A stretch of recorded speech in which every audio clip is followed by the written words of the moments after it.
Today we'll be talking about Scott F. Fitzgerald's book, The Great Gatsby. Everyone here gets a free copy. Yay! Nice.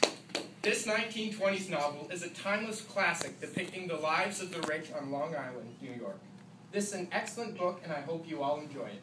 Indeed, this book is fantastic. I like the way it sheds a light on the irresponsibility of the rich at that time and how they got away with everything. That's preposterous. The rich are absolutely accountable for their actions back then. You must be mistaken, Peter. Throughout history, people have been using money and status as a shield to hide from, while paying others off in order to be withdrawn from blame. Such examples of abuse of power and money are especially apparent and common in the 1920s. For instance, adultery has become quite a common circumstance with the young rich of today, and has been allowed to continue unnoticed or unhindered quite often by the use of money.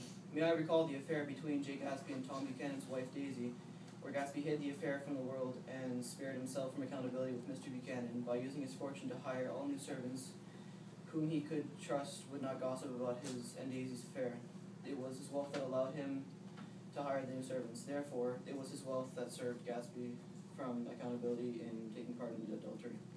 Likewise, Tom Buchanan used his wealth to shield any blame from his affair with Myrtle. He has at least one reported account of abuse. He almost broke her nose by punching her in the face, and yet she still loves him and she still comes back to him because he has the money to give her the high-class life that her real husband could never give her. So his money helps him from being accountable from his actions because Myrtle will never call the cops on him because she wants to maintain her wealthy lifestyle.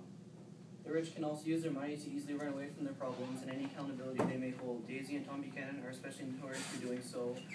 They quote, "They were careless people, Tom and Daisy. They smashed up things and retreated back into their money or their vast carelessness or what it has that kept them together and let other people clean up their lives."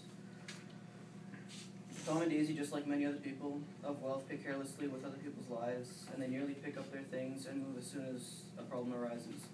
They never had to face what they had done or work out a problem, and left before saying any apologies. They evaded all accountability for their destructive acting by using their money to start a new life in a city.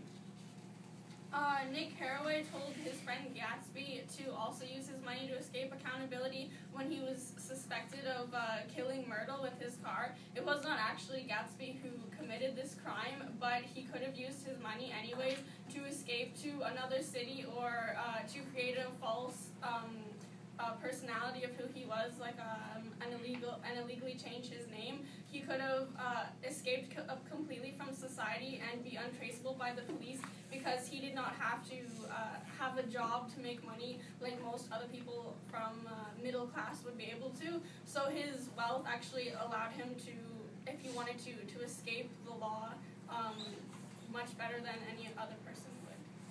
People in the 1920s, like Al Capone, were constantly using their money to evade the law and any accountability for his crimes. He used his money to bribe cops into joining his side or turning a blind eye on his alcohol trades. Capone murdered anybody who gets in his way and was able to pay people to claim and confirm his innocence. Jay Gatsby also used his evade the law during the Prohibition because he always had cocktails at his parties and never got in trouble for possessing them. In that time, in the 20s, another major problem that the rich had that they were not accountable for is hoarding wealth. They spend money on themselves and fancy houses and trips, and they never used any of their money to give back to the community or to improve other people's lives. They were not accountable for this hoarding of wealth because they never had to see people who were suffering and who were working hard but still did not have the wealth that they had. So they were not accountable for their selfish actions because they never had to see these other suffering people. I see what you're trying to say there, but you are still mistaken. There is no way that money protects the rich from accountability. There is a plethora of instances where the rich do get held accountable for their actions. Let us not forget the story of Gatsby's death. When Jay Gatsby was thought guilty for the death of Myrtle Wilson, he paid the consequences. Mr. Gatsby, as rich of a man as he was nevertheless punished for what they thought was his destructive actions. It didn't make one difference to George Wilson how much money Gatsby had. His wealth could never have shielded him from a bullet or justice being served. Despite being rich, Gatsby was still accountable for the alleged manslaughter through his own death. Gatsby's death also shows how he's accountable for having an affair with Daisy. When Tom became aware of this scandal, he was furious and did the typical thing and took out his revenge. Although Gatsby had an enormous house and a lot of money, he wasn't at all untouchable. Gatsby's wealth had no effect on Tom's decision to carry out his revenge. In the end, Tom set up Gatsby's death and Gatsby paid the ultimate price. Therefore, money did not protect Gatsby from accountability of his affair. His wealth also had no influence on his friendships that he made. Gatsby's friends only liked him for his money and weren't actually his real friends. He never put the time and effort into building real relationships with anyone other than Daisy, and he was accountable for this after he died. In The Great Gatsby, it says, "The minister glanced at his watch, so I took him aside and asked him to wait half an hour, but it wasn't any use. Nobody came. He was so focused on getting Daisy back that he ignored everyone else and was thus left alone when he died. Although he was rich, he was still accountable for not making any friends." But Gatsby wasn't the only one on Long Island who was accountable for his actions. Tom was still accountable for cheating on Daisy with Myrtle. When Nick heard about this relationship for the first time, he was appalled. He even admitted, "My own instinct was to telephone immediately for the police."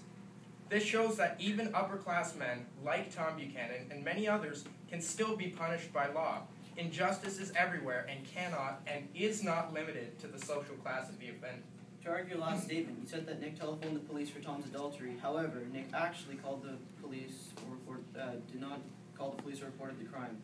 Tom ultimately walked away undetermined, untetramented from his actions within his marriage.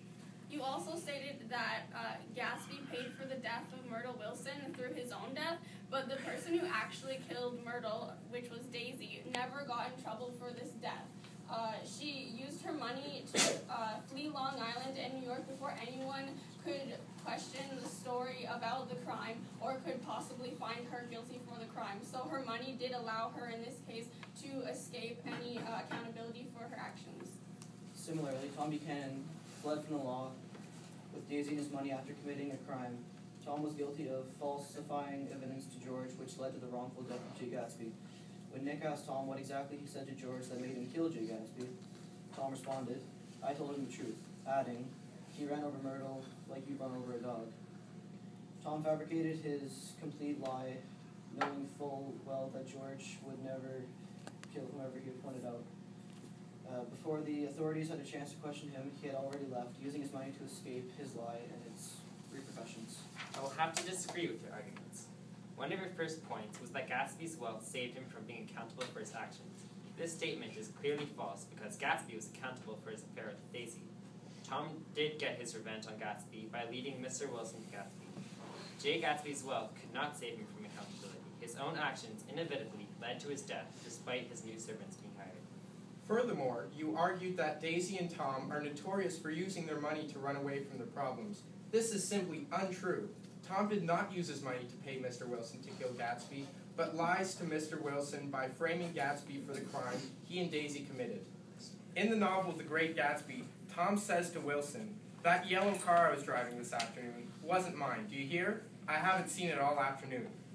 It was Tom's deceit, not his money, that allowed Daisy and Tom to avoid accountability for their actions. Anybody who sounded convincing could have avoided accountability, not just the rich. You also stated that Jay Gatsby used his money to evade the law during the Prohibition. He did not, however, use any money to evade the law. In fact, the police did not even bother with him. The truth is that the police have more important crimes to deal with. They focus more on importing, selling, and providing alcohol, as well as violent outbursts around alcohol. The harmless parties that Gatsby hosted were simply unimportant to the police force, which was much too busy fighting the greater organized crimes of the Prohibition. The last point in your argument was that rich people create their lives so that they never have to see those less fortunate than themselves. The rich can, however, never completely remove themselves from poverty. Tom and Daisy drove through the city of Ashers, which is a very poor area. They never completely removed themselves from the less fortunate, no matter how rich they were. To rebuttal one of your last statements, you said that Tom got in trouble for his affair with Myrtle because Nick called the police, but Nick in fact never did call the police, so Tom was never accountable for his actions. But it wasn't necessarily his wealth that protected him from the phone call. I mean, maybe he was intimidated by Tom. I mean, the wealth might not have had anything to do with whether he telephoned or not. Also, with Jordan's first golf tournament, she cheated and she moved her ball into a position that would be easier for her to get a higher score. Yet she never got in trouble for this, for her cheating on her first golf tournament. And it was probably her wealth which allowed her to do this, because she could have bribed the people who made statements against her to take back their statements. Well, I do believe it still made the news, didn't it? I'm pretty sure there was a news story covering it. Not a lot of people paid attention to it, but that's still the people's doing. This shows that she's accountable for her actions, because if it wasn't covered, then no one would have known about her actions. She wouldn't have been accountable. And it's not proof that she used her wealth to cheat, because anyone can cheat and get away with it, no matter if you're rich or not. It's just how well you cheat.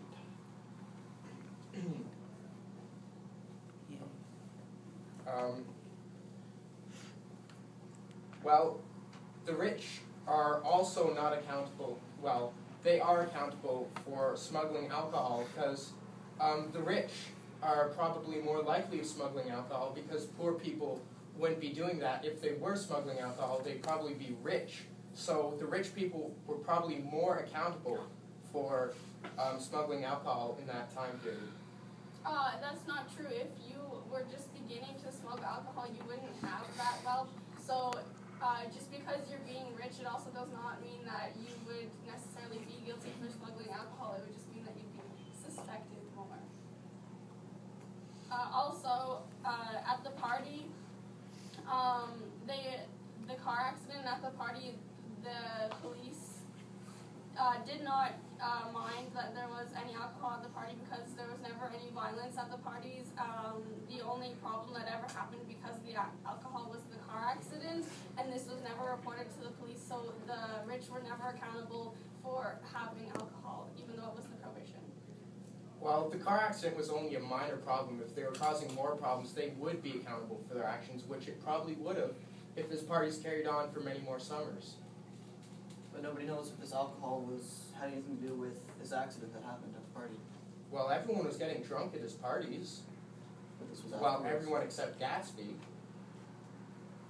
How much time do we have left? I don't have my timer. I'm using my camera. Can we It's finish 13 Just minutes. finished, yeah, okay. Well, that's all the time we have for today. Tune in tomorrow where we discuss Macbeth. Excellent.